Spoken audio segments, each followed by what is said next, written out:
मित्रों, पुराणों में एवं बहुत सी रामायणों में कई विचित्र कथाएं पढ़ने को मिलती हैं। उन्हीं में से एक कथा और है। भगवान श्री राम ने माता सीता को ही दान कर दिया था। प्रश्न यह है कि दान मांगा किसने? श्री राम जैसा मर्यादा पुरुषोत्तम ऐसा कैसे कर सकता है? स्त्री को दान में कैसे दे देगा? मित्रों, कलयुग होता तो सोचा भी जा सकता था, त्रेता में ऐसा अनर्थ कैसे? मित्रों, मैं हमेशा कहता हूँ कि ईश्वर की लीला को सामान्य कथा समझकर पढ़ते सुनते रहेंगे तो आप अपना समय व्यर्थ कर रहे हैं। फिर इससे अच्छा है कि सिनेमा देख लें, सीरियल देख लें, वहां मनोरंजन इससे ज्यादा है। मित्रों, धर्म ग्रंथों की कथाएं सिर्फ सुनने के लिए नहीं, गुनने के लिए भी होती हैं। उनका चिंतन करके उसके पीछे का अर्थ समझना होता है, तभी सार्थकता है। तो आइए पहले कथा सुनते हैं, फिर श्री राम द्वारा सीता जी को दान में देने के पीछे के उस संदेश की भी बात करेंगे जिसे उन्होंने अपनी लीला के जरिए समाज तक पहुंचाया। तो जय सीताराम मित्रों, स्वागत है कथामृत यूट्यूब चैनल पर।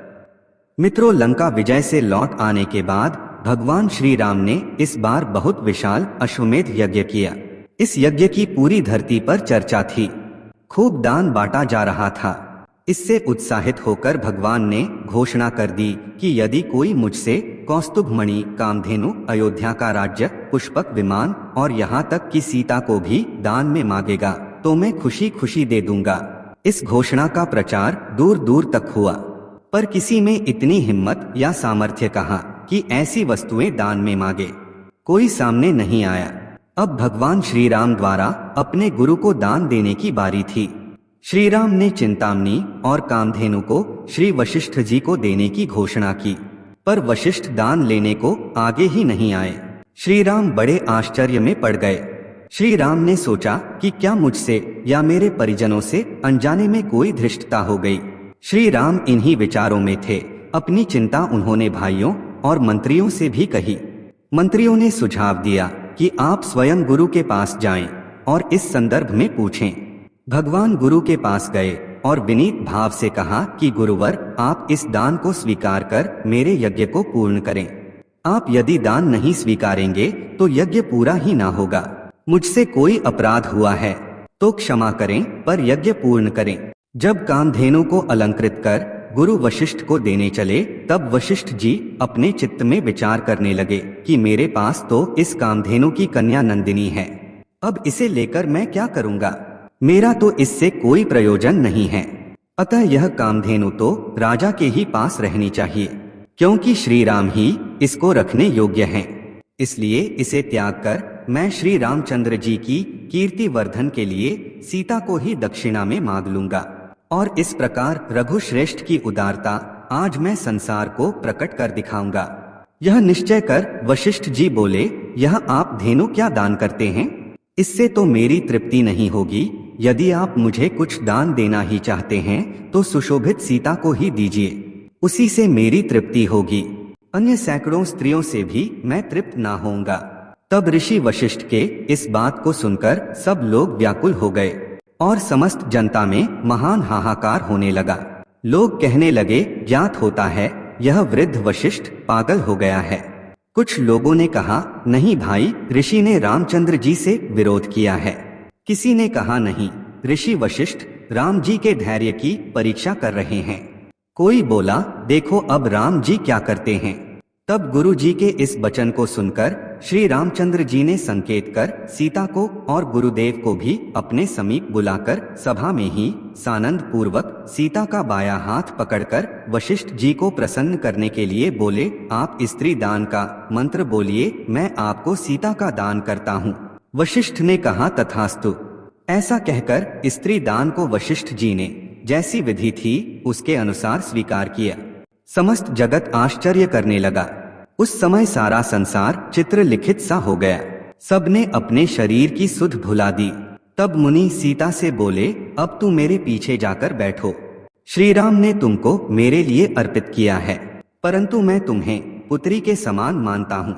उनके इस बात को सुनकर सीता बहुत दुखी हुई और वह मुनीश्वर के पीछे जाकर बैठ गईं। वह बहुत रोने लगी। फिर श्री रामचंद्र जी विनय पूर्वक यह उचित वाक्य वशिष्ठ जी से बोले, हे गुरुदेव, अब कामधेनु भी ले ही लीजिए, क्योंकि आपको देने के लिए ही मैंने इसे मंगाया था।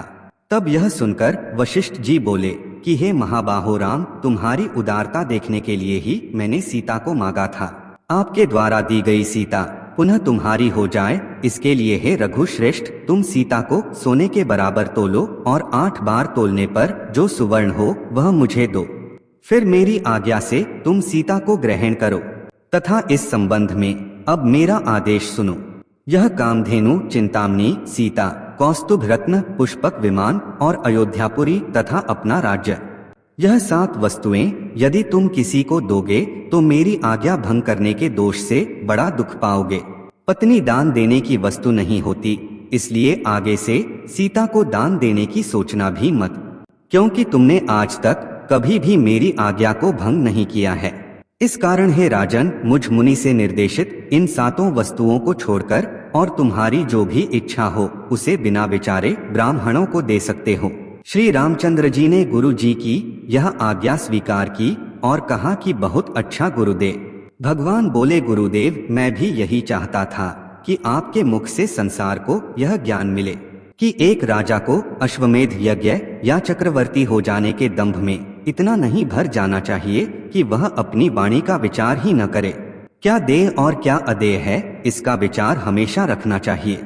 फिर सीता को 8 बार सोने के बराबर तोलकर राम ने सीता को गुरु से वापस ले लिया। भगवान ने गुरुवर के चरणों में प्रणाम किया और यज्ञ के पूर्ण होने की घोषणा कर दी। अनेकों प्रकार से वाद्य बजने लगे। विमान स्थित देवांगनाएं प्रसन्न होकर श्री सीता रामचंद्र पर पुष्प वृष्टि करने लगी। जानकी ने पहले से भी अधिक आभूषणों को अपने शरीर पर धारण किया। यह देख जनता में हर्ष छा गया। फिर आनंद मग्ना सीता हंसती हुई पति को प्रणाम कर किंचित लज्जा भाव से रामचंद्र के पास आकर बैठ गईं। उसके बाद श्री राम ने बहुत सा दान किया। मित्रों, यह कथा आनंद रामायण पर उल्लिखित है, जिसके लेखक स्वयं वाल्मीकि जी हैं। तो मित्रों, यह वीडियो यहीं तक। जानकारी अच्छी लगी हो तो कृपया इस चैनल को सब्सक्राइब अवश्य करें। आप सभी को राम राम।